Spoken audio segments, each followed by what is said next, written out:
To get a really deep crust on ciabatta or baguettes, the loaf needs lots of moisture in the oven during the first few moments of baking. Heavy moisture levels delay the setting or gelatinization of the dough surface, creating both thicker crust and a longer period of oven spring. The end result is a larger loaf with lighter crumb encased in a deep and chewy crust. There are several methods to get moisture to the dough in your home oven. The simplest methods include misting the form loaf with a spray or soaking a terracotta bread pan in water. Both of these methods are better than not introducing moisture at all, but surrounding the entire loaf with steam is better. Spraying the walls and the back of the loaded and preheated oven works pretty well, but a misguided spray on one spot on the loaf can form a bubble which will become a burnt blister. Pouring water in a preheated roaster pan or a heavy baking sheet helps too, especially if combined with that interior spray. The method I prefer and use employs a cast iron skillet or a roaster pan filled with lava rock. The larger this vessel is and the hotter you can get your oven, lava rock, and baking stone, the better. To give credit where credit is due, I adapted this method from a DVD that I purchased from King Arthur Bread called The Baker's Forum, Artisan Breads.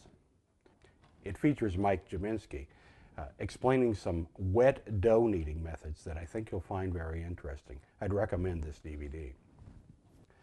There are risks you should be aware of before you use this method. To prevent steam burns, get children out of the kitchen before you do the steaming step. And wear an oven mitt on the hand that will pour the water.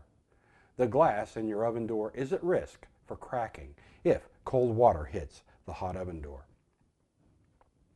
To prevent glass damage, place a dry kitchen towel over the glass before you pour the water.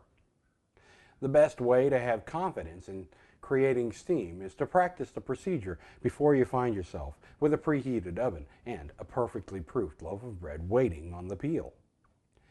Using a cold oven, set up everything like you are going to bake a loaf of bread. Have the steamer on the lower shelf, the baking stone on the middle shelf. At hand, have an empty 2-cup measure, a kitchen towel, actually 2, and a peel. As a stand-in for the loaf during this practice, we'll use a folded kitchen towel. The trick here is to learn to minimize heat loss and to maximize steam. Here's the rhythm you need to practice until it's second nature. Open the door. Cover the glass. Pull out the rack with the steamer about 2 inches. Place the loaf on the baking stone. Pour the water into the front of the steamer. Remove the towel. Close the oven door, letting the door push in the steamer. If you get just one of these steps out of order, you could end up making steam with no dough on the stone, a kitchen towel in the oven, or having the dough on the stone before you're able to quickly pour the water. Again, open the door. Cover the glass. Pull out the rack with the steamer. Place the loaf. Pour the water. Remove the towel. Close the oven door, letting the door push in the steamer. After you've practiced and are confident of the steps, it's time to move to a preheated oven and a loaf of bread. The steps are the same. Open the door, cover the glass, pull out the rack with the steamer, place the loaf, pour the water, remove the towel, and close the oven door, letting the door push in the steamer. There's more about steaming in your home oven in the upcoming DVD, Ciabatta at Home, available soon from breadtechnique.com. I'm Mark Witt. Thanks for watching.